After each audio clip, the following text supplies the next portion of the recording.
what I really wanted to show you was safety in general trucking. So what happened last year was... That is Charlie Charalambous, my guest for this week. Charlie's from the IHSA, the best kept secret in trucking, and Charlie and I discuss all the benefits and deep dive into the IHSA. Join us. Welcome to the Dog on It Trucking Podcast, where I get to talk to some of the industry greats. You can show your appreciation by clicking a like, subscribe, and please leave a comment. I want to know what your thoughts are. But with that, let's get on with the show. Hey, Charlie, welcome to the Dog on It Trucking Podcast. How in the heck are you, my friend? Good. Chris, how you doing? Excellent.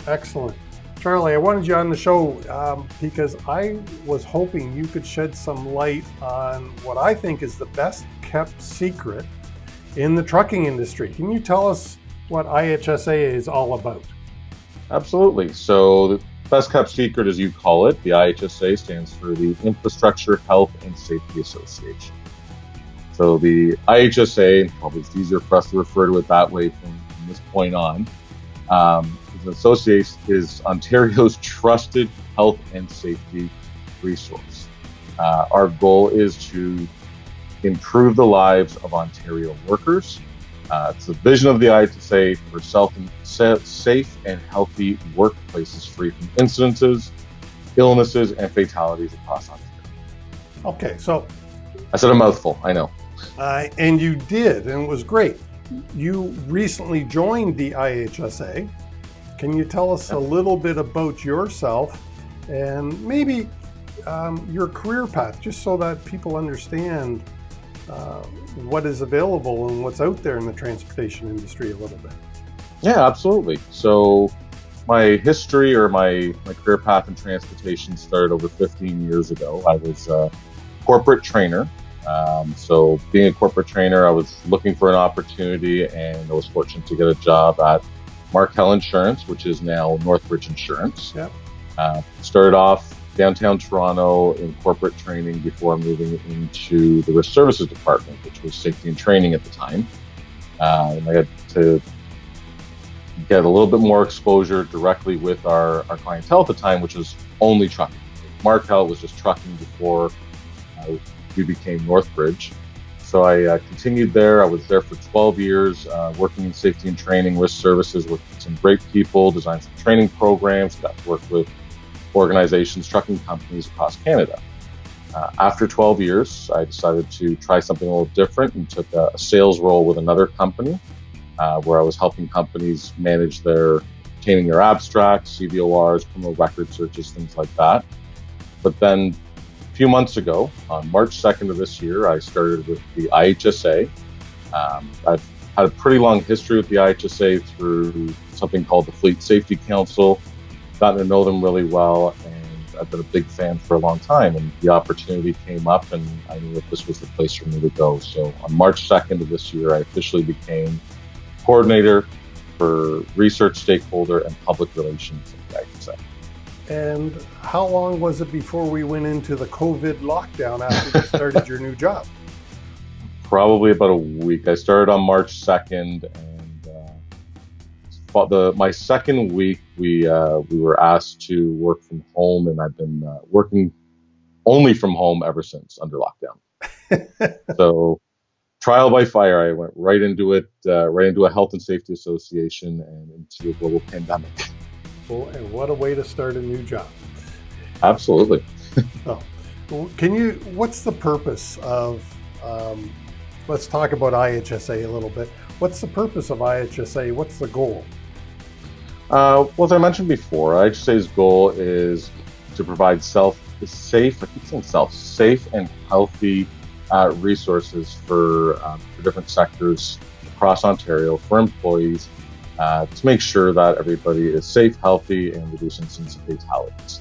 It's done by providing services, resources, training to help control and eliminate hazards amongst the different groups. There's a focus on the construction sector, electrical, utilities, and of course, transportation, where I fall. Well, and that's how I know IHSA. Obviously, I'm in the transportation field, and they have a heck of a lot of resources available.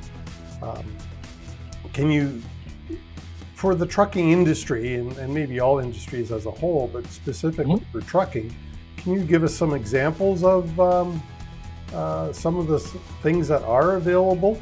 Well, sorry, before we get into that, who's a member of IHSA? Okay, well, that's a fair question. So IHSA does have members and non-members, and essentially companies who are registered and pay WSIB premiums, into one of the IHSA designated sectors. So as I mentioned, transportation, construction, electrical utility, and aggregates are automatically members of IHSA, because what happens is a portion of their WSIB premiums are redirected into IHSA to focus on prevention. So it enables us to create these great resources to give back to the industry and support health and safety. And so if you're paying WSIB and you're in those sectors, you're automatically a member. There's no additional fee? There's no additional fees. Now there are fee courses that you can take, but there's different rate structures depending on if you're a member or not. And it really does depend on your rate group under WSIB. So for transportation, for example, there are several rate groups where you could fall. That includes general trucking, courier, miscellaneous transportation, school buses falls under that, lumber, builder supplies, and I believe waste materials recycling is the other sector. Hey, I'm going to throw a question at you, and I remind the audience you've only been with IHSA weeks. Well, I'm just curious. Somebody I know just recently took a new job for I don't even know what you call them, but they're delivering Amazon parcels, right? So, and it's the part of the last mile group of people, and there's a group of these companies, and I expect a group of expanding companies in that marketplace. If they're paying WSIB, would people like that be also part of IHSA? So under Amazon, I would imagine that they do fall under that courier rate group. So the employer themselves would fall under WSIB, which makes them an IHSA member. Okay, and I remind our audience that, Charlie's only been here for a few weeks. I asked him, but it's just because somebody I know has taken a job in that sector, and with COVID and everything else, I just imagine it's an area of huge growth right now and for the foreseeable future. So I'm just curious, that's all. Personal question. No, it makes perfect sense. And what I will share with you is a stat that I do know, and that is 35% of IHSA's membership right now is transportation. Wow. Which sounds really good. And then I kind of tried to drill down on that a little bit more. And that actually equates to over 271,000 full-time employees in the province of Ontario. So it kind of puts it in perspective right there. Oops, sorry, hit the wrong button there. That's a heck of a lot of people, and that's only 35%. I wonder how many, and this isn't a question because I wouldn't expect you to know it, I wonder how many people are employed in transportation in Ontario. That's a really good question. Well, it's got to be a huge amount of people, because we know about Driver Inc. We won't get on that subject. And we know about owner-operators, which are legit. There's Driver Inc., there's owner-operators. Those are people who own trucks that are totally self-employed, because my company may only have one truck, for instance, and I'm the owner and I drive it. There's a lot of reason that there are people who don't pay WSIB, huge. Just curious. Anyways. Can you give us some examples of some of the services or some of the courses or stuff? Well, we're in COVID. What do you have to offer for people who want to pick up some knowledge in the trucking industry about the resources that IHSA has for COVID-19 and truck driving? Sure. We can start with COVID-19, which is, since I started, been really what I've been working on in my role. I'm going to be working directly with the industry, creating new resources, but obviously with everything that's going on, there's been a heavy focus on COVID. Actually, if I could share my screen, I can show you what we've been doing. I have the website up, so I'll just start sharing. I think so. Perfect. And what I'll do is, actually, I'll start at the very beginning. So if we go to ihsa.ca, as you can see, we've got a temporary landing page. Now, people can go directly back to IHSA's main homepage, right. But for now, because of the temporary closures and all the emphasis on COVID-19, we have added this section for COVID-19 resources, where when people go, and I'll remind everybody watching that this is open to everybody right now, so you can go in, member, not have a look at this. But we've got an update on our facility and what's open, what's closed, which they're all closed right now. General COVID-19 links and resources, but right here is the big one, which is sector-specific COVID-19 links and resources. And so as you can, sorry, go ahead. If I can just interrupt for a second, for those of our people who are listening and not watching, I will make sure I put the links to IHSA down below so that you can check it out after you've listened to the podcast. Awesome. You're on YouTube, but not everybody's on YouTube today, so No, fair enough. So I'll show you these two right here. So under transportation links and resources, you go to the page. We've broken it up into 3 buckets. So there's announcements, and what we've done there is just shared industry announcements. For example, the essential workers exempt from mandatory self-isolation. So that was updated on May 27th. We started to add those added dates to make sure that everybody knows when it was put up and that it's relevant and things to be looking for. Yeah. An update. Sorry, things are changing so quick. That date's helpful. Oh, absolutely. And we've all seen it. Things are changing sometimes, the same day, if not the next day, right? There's new announcements coming out all the time. A resource for drivers to wear masks at border crossing. That was a really big deal when that happened. And we're also sharing things like updates from the CTA, the Canadian Trucking Alliance, or Trucking HR Canada put out a really good document and some resources there. So we wanted to share those and make them available to the industry. And then a lot of what I've been working on with the team is putting up and creating specific guidance and best practice documents. Right. So as you can see here, we've got a long selection or long list of different resources that we've created, all done using a risk management methodology following a RACE format. So when I say RACE, it's an acronym for recognize the hazard. So R for recognize, A for assess the hazard, C for controls. What controls are you going to put into place to eliminate or minimize the hazard? And E for evaluate. So it's like any other good process, you want to reevaluate everything, make sure it's working, and keep it up to date and make sure that it's giving everything that people need. Yeah. Lots of examples up here, guidance on daily decontamination. So an example of that is, when a driver goes home, do they have a place where they can get changed and keep those work clothes separate from everything else? So they're not potentially bringing in anything to the home that could contaminate their home area. Scrolling down here, guidance on fueling of vehicles for drivers during COVID-19. So that was a really big one. And actually, I'll click on that one just to kind of show you the format and what it looks like. So they generally have an overview. We recognize the hazards, so that's our R, and and assess the risks. So we do know, and the COVID ones all follow a very similar format. Right. We know how coronavirus is spread. Coughing, sneezing, personal contact with an infected person, and so forth. But what are the potential hazards when fueling a vehicle? Let me list them here. So they have to get out of the vehicle. They've got to touch that pump handle and nozzle to do that. When they go in to pay, the entry door and countertop of the building could be contaminated, right?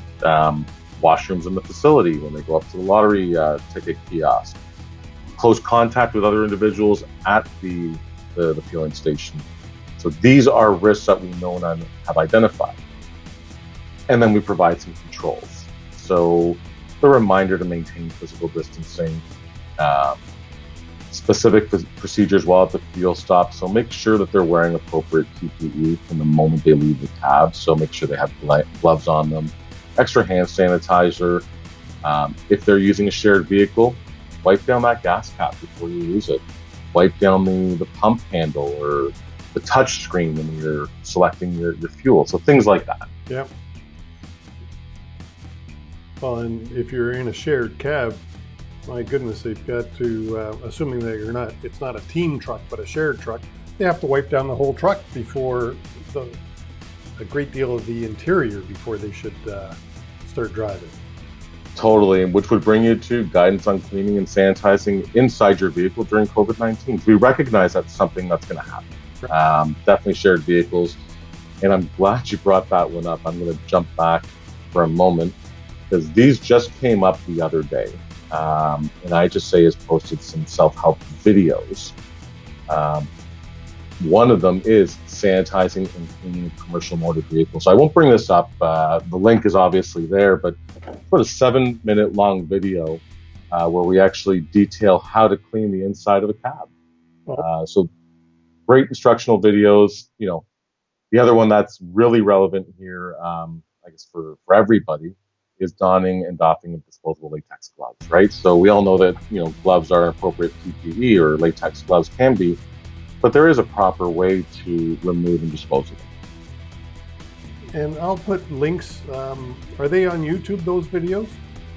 Yes. So when you click on Learn More here from the IHSA website, it does direct you to a page specific to those videos on YouTube. And we are constantly creating more and adding more resources to these pages. Yeah. But those two videos specifically are targeting, I hope, my audience, or at least the people like management who may say to truck drivers, hey, go watch this. So I'll put those links directly to those YouTube videos in the show notes below so people can click on them directly and maybe share them. Oh, that'd be great. Yeah, and I think you're absolutely right. They're short, they're to the point. I think like the cleaning the commercial motor vehicles ones is 7 minutes long, or just under 7 minutes. But in this day and age, everybody's got some sort of a smartphone. You can easily, as a safety manager and owner of a company, even just email that link out to your drivers and ask them to have a look at it. Yeah. Something as simple as that. But thank you for putting that up. Appreciate it. Yeah, no, it's all about getting, useful information out to the public. As I say, IHSA is the best kept secret. I don't think it should be a secret. We pay for this, Absolutely. So those are the COVID-19 resources that we've put together. I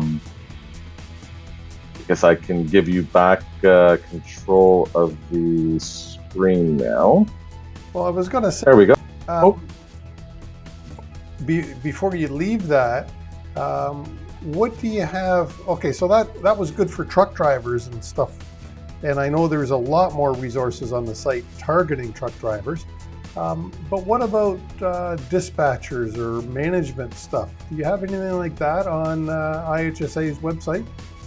Absolutely. So I'll stick where I am right here. There's a lot of different ways that you can navigate to it. Actually, I did load them up. So I do have, in preparation, I put up right here. So this is a full list. And I'll scroll back up to the top in a moment. But this is a full list of IHSA's training programs. Right. A lot of these training programs can be done at one of our facilities, or it can be done at your facility, wherever a customer likes. So there are. Sorry. Before you go on, so you said at IHSA or on site. So these are human-led activities? The majority of these ones are. We do have some e-learning courses on there, and some specific transportation e-learning ones on there as well. Okay, so let's say e-learning. Go figure it. There you go. There's your hint right there. Well, when you bring up e-learning, like the first one that comes to my mind right now is distracted driving. Yes. Obviously something that's near and dear to all of our hearts, especially those that work in safety and transportation. But yeah, a wide variety of courses. You asked about supervisors or dispatchers. First one that I would think, there's basics of supervising, right? So great course designed for supervisors. And you and I know, and your audience knows that a dispatcher is in many ways a supervisor for that time, right? So giving them those tools, that one-on-one, that course, to give them the tools and the experience they need to manage that relationship, manage the day-to-day with the driver, is really important. So that's one, but there are a lot of other transportations. You can see they're not all transportation specific, because this is for all sectors, but nothing wrong with a dispatcher supervisor taking a course on the Highway Traffic Act, better understanding that. We've got hours of service. Another very big one for us, and I'm not scrolling too fast here, but is here, Joint Health and Safety Certification Part 2 for transportation. Something important for them to know, right? Are you suggesting that companies with 20 or more employees should have a health and safety committee? Something like that, yeah, that makes sense. Now, specifically, I always forget whether it's if the number is 20 or more, or is it above 20? Do you remember offhand? I believe you're right around that number. I'm going to say 20. Yeah. Give or take one or two. Yeah, I'm going to say 20. Yeah, I think it's 20 or more is the wording, but I could be easily mistaken on that. But there's something many companies I go into, because they are 25 trucks and thereabouts, so they're way more than 20 employees. I know they don't have a joint health and safety committee, and if they do, it's on paper only, often, because it's a requirement, and it's kind of swept under the table, unfortunately. Yeah, that is unfortunate. It's such a big piece there, and as you said, it is a requirement too, right? I think getting people out to that kind of a training makes them more aware of it, and takes it away from that just on paper concept that you mentioned, right? Yeah, takes them to the next level. Yeah, absolutely. So that's the course list. The other thing I'll show you here while we're here, if you go to products, we actually have on this page free product downloads. So not everything at IHSA is you have to pay for. So there are safety talks listed here, bulletins, again for all of our sectors. But I was scrolling through earlier, preparing for when we were going to talk, a little information on who IHSA is, fall prevention safety toolkit. There's definitely a need for that across all industries. Keeping your promise poster, quit smoking. Yeah. As we take a deep breath. Still scrolling. These are all free available downloads, and you can see the page is pretty long. Health and safety advisor. Mobile devices, a dangerous distraction on construction sites. We know just as well the impacts that has in the vehicle. How about your guide to safe and efficient winter driving? And that's a free download that you can make it a poster, have it printed and post it in your facility, send it out via email. Well, this one's actually a booklet, so you could actually download it and use that as part of your safety talk. So your driver's meeting, winter's coming, get everybody prepared, get everybody ready. Just those little reminders, right? And as you can see just from the cover there, I'm not sure how big that's coming out on your end, but you can see there's a truck there, school bus, regular passenger vehicles. So it really does cover all of them as a nice resource for safe driving during the winter months. Yeah, I'm going to have to look at it because I need more 5-minute safety videos. So you're giving me ideas here on top of great 5-minute safety videos for there you go. The Dog Speaks. And then there was another thing that I wanted to show you. We recently, there's an IHSA Health and Safety magazine that goes out, but our latest edition was transportation specific. This was a special edition just for focus on transportation. A lot of work's been done the last little while on transportation. So here you've got a safety talk on sharing the road with trucks. But what I really wanted to show you was safety in general trucking. So what happened last year was there was a risk assessment done in partnership with the Ministry of Labor, Training, Skills and Development IHSA workers, supervisors. They brought in companies from across Ontario, and they were able to come out with the top 10 health and safety risks for general trucking. So right there, and not going to be a big surprise for you what number one is. Distracted driving, number one. Yeah, you and I have had this conversation, right, about distracted driving. Yeah. I know we both feel the same way about it. It's not a big surprise, but driver fatigue, careless drivers on the road, driving conditions, lack of truck awareness, slips, trips, and falls, stress, inadequate or insufficient training, skills, or qualifications. Another thing that's been really in the spotlight in the last couple of years. Well, sorry, I was just going to say please. Is stress. I wonder if they did the survey now during COVID. I gotta believe, or I certainly believe, and Linda Corkum from the Nova Scotia Trucking Safety Association. Also, we were talking about that, and that's another episode if you want to talk about truck driver mental health. But I gotta believe that right now truck drivers are under increased stress because of COVID and, you know, having to keep self-distance and having to keep cleaning and washing hands, and you know, they've got a high exposure out there. They do, and it's great to see the recognition that's going out for truck drivers right now. But you're absolutely right. The reality is, we were all told to go into lockdown, and those that were able and have that ability to work safely from home, it's great. Try to limit our exposure outside. We might go grocery shopping once every week, 2 weeks. The truck drivers were out there; they were on the front line, and we recognize that as well. And actually, one of the COVID-19 resources that on that page that we looked at earlier was driver mental health. Just recognizing the amount of pressure they're under, the stress being away from their family during a very stressful time for everybody. Yeah, it is a stressful time. So absolutely. So this magazine is available for free download, or transportation companies can actually go online and order physical copies to share with their drivers. And we just touched on some of the resources. We won't go through the entire magazine, but it's a great magazine, and I'd really kind of encourage you. Again, we'll add to the show links. It's right on the website, but it was really well done. And those top 10 things that you're looking at, that we looked at, are things obviously that we're going to be looking at as well as an association soon. I'm sorry, I'm just making a note here. I got to talk. Link to magazine in the show notes.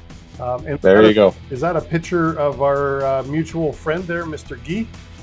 That's Guy Broderick, from Apps Transport. He volunteered. He was part of that risk assessment. So he was one of the, Apps was one of the companies that came out, and they also helped out by getting somebody out there to photograph Guy and the vehicles and some of the interactions in and around a vehicle for the magazine. So. Oh, cool. Let me ask you a question. One of my favorite things, and I know you were involved with it this morning, the Hamilton chapter of, well, what's the relationship between IHSA and Fleet Safety Council? So I'll stop sharing the screen there. Actually, the Fleet Safety Council, you're right. That's something that's near and dear to my heart, has been for a while.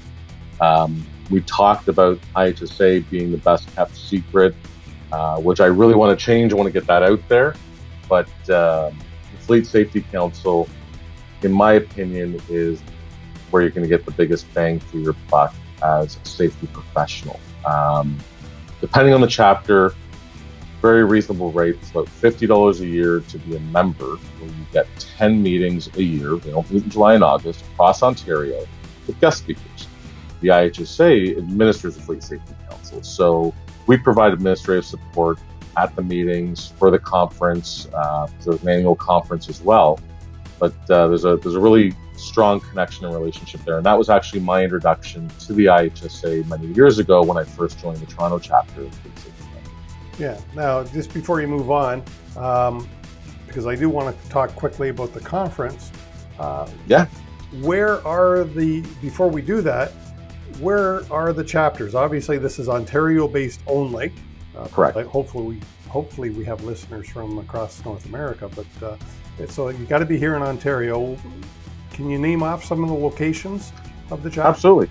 Yeah. So Well, I mentioned the Toronto chapter, so that one obviously is right in the GTA. We meet in Mississauga once a month, or when we can have in-person meetings again. We've been meeting virtually for the last little while. But some of the other chapters, there's an Ottawa chapter. There's a chapter all the way at Windsor. There's a chapter in Sudbury. So regardless of where you are, we're trying to get out the outside areas there. London has a chapter. Hamilton Niagara you mentioned, so the Hamilton Niagara chapter. One in Cambridge, Central chapter, Cambridge Kitchener area. And there's the North. The North is Sudbury. So there's 8 chapters essentially. I think I caught them all there. I hope I did. Durham. Durham's got a chapter as well. Durham region. Used to be in Peterborough, and they meet in Oshawa. Yeah, but almost anywhere you are based in Ontario, you have access to a chapter. And I was off screen there, but I would encourage all the listeners, if you're based in Ontario, there's no better place to get a lot of really good safety information and to meet fellow people. And it's like 9 or 10 meetings a year, and the total cost is $50 to $100. You can't get it better than that. But as I said, it's something that's always been near and dear to my heart. I learned a lot through the Fleet Safety Council. I met a lot of great people, and to see, depending on the meeting, you could have anywhere from 10 to 50 people at a chapter, to see different professionals from different companies, and business is out the door, competition is out the door. It's all about safety. So they're willing to share ideas, and it's fantastic. Sorry. Yeah, it's sharing. I mean, this is where I've met people from Labor Canada. I've met MTO officers. I've met OPP officers. When I say met them, these are some of the speakers I remember. Lawyers have been there. Like the list of expertise that's brought in, and sometimes it's a member speaking on their expertise and sharing their knowledge. It's just a huge value. I really appreciate it. I wish I could get to more meetings. However, there is a big meeting coming up called the convention for the Fleet Safety Council. Can you tell us about that? Sure. So annually we have a conference. Last year we celebrated our 28th annual Fleet Safety Council conference. And I should preface that with saying the actual Fleet Safety Council has been around for over 50 years. Right. It's gone through a couple different names, but now it's the Fleet Safety Council. We've had the conference for 28 years. We were starting to plan the 29th annual conference set for October 2nd of this year. It's a one-day educational event. We always have a networking cocktail party the night before. Actually, before that, we have a little bowling event for anybody that wants to go out bowling. Just, again, an opportunity for members to meet each other, hang out, have some fun in the social environment. We have the cocktail party, the evening event, and then we have the full-day conference on the Friday. So we were planning it. We had our date set. We had our venue booked. And I've been on the conference committee for several years, and we all started talking. It's a group of health and safety professionals. And we made the decision to forego the in-person conference this year. Decision was made to actually take our conference online, and have a virtual event, half-day event this year for the industry. So cool. Do you have the dates for that? Have they been set? Yeah, absolutely. So it's the same date that we were set to do the actual in-person conference, which was October 2nd. So on October 2nd, rather than obviously we're not going to have a bowling event. We're not going to have any kind of a social gathering the night before. But we are going to have a half-day conference. We recognize it is difficult for people to sit in front of a computer for a full day. So it's a half-day event. There will be scheduled breaks so people can get up, grab a cup of coffee, maybe check a couple of emails. So between our events, our 4 different speakers that we're going to have, there will be a 10 to 15 minute break. And during that break, we're going to recognize our sponsors from last year. So we're actually putting this on without any additional sponsors. We wanted to recognize our sponsors from last year, recognize the industry. At the end of, the big news on this, and I'm thinking this is probably where you're going to go next, but I'm going to beat you to it, is we're offering this to our members and to the public free of charge.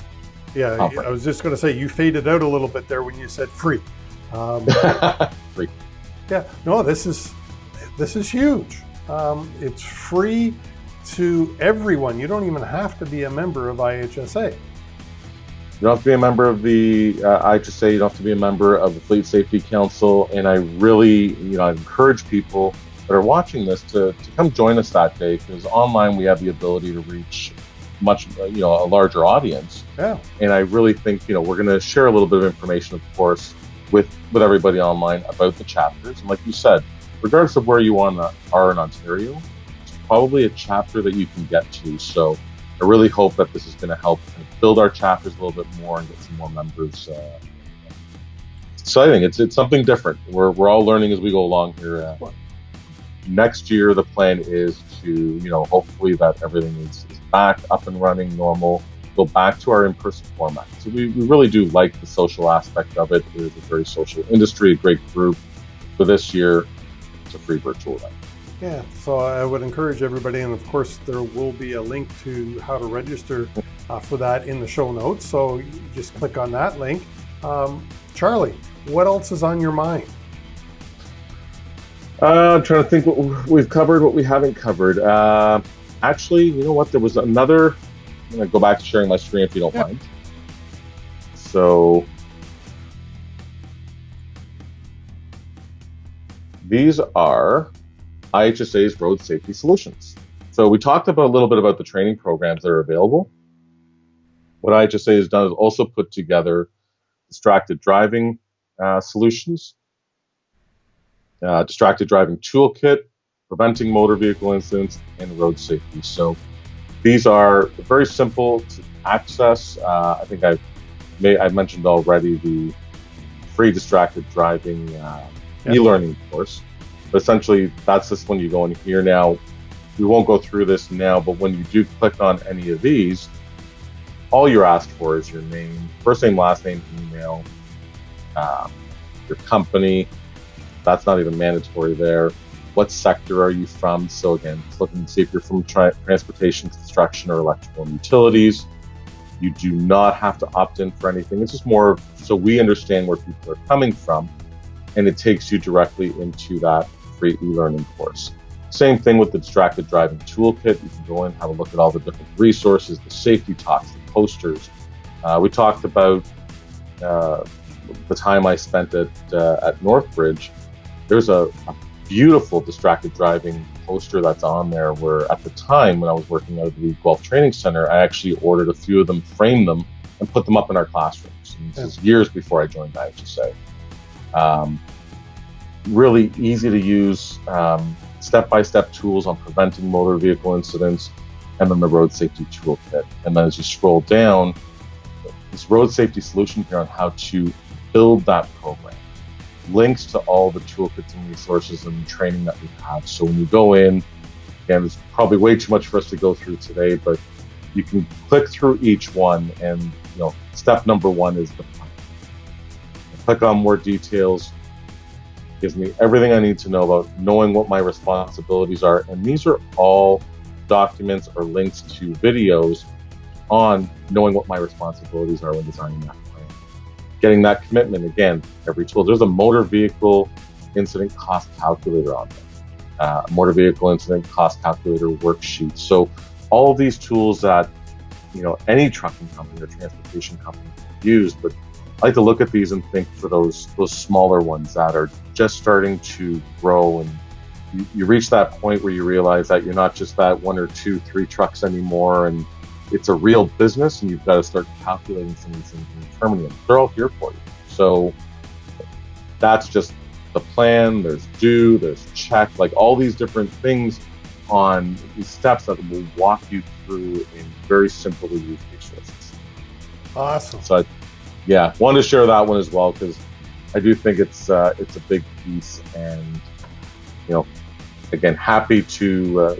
I'm proud to be part of this now and sharing it and getting the word out there, because that's going to be the other part of my job too, is getting out there when we're back on the road and working with industry. And I'll go back to your very first statement, about being the best kept secret.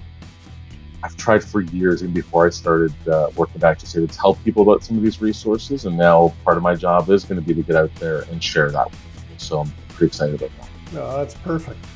Charlie, with that, I think that's a great way to end the show. Awesome. Thank you for being on the Dog On It Trucking podcast. Thanks, Chris. Appreciate it. Love the name of the podcast. I just have to tell you about it at least once. So. Thanks, Charlie. I hope you loved the show as much as I did. Please leave us a like, a thumbs up, a review, a comment, a rating if it is in your heart. Thank you so much. And I do really appreciate your time.